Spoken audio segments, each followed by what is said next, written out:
সম্প্রতি মায়াপুরের একটি মন্দিরকে নিয়ে সকলের মধ্যেই চর্চা, সেটি হলো TOVP, টেম্পল অফ বৈদিক প্ল্যানেটোরিয়াম। বিশ্বের বৃহত্তম মন্দির বলে দাবি করা হচ্ছে। এটি আগ্রার তাজমহলের থেকেও কিন্তু বড়। এর স্থিতিস্তম্ভ কিন্তু অত্যন্ত সুন্দর।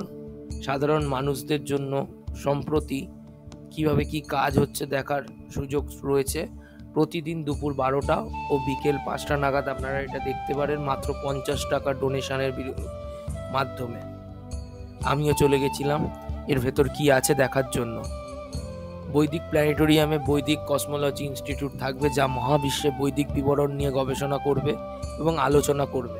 এটি মহাজাগতিক সৃষ্টির অংশগুলির একটি সফর অফার করে। এছাড়াও রয়েছে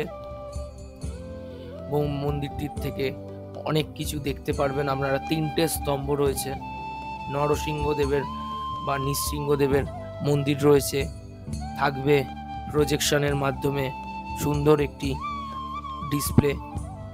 মন্দিরটি মনে করা হচ্ছে যে 2026-এর জানুয়ারি মাসে উদ্বোধন হবে। তাই কি কি দেখলাম দেখে নিন এই ভিডিওতে।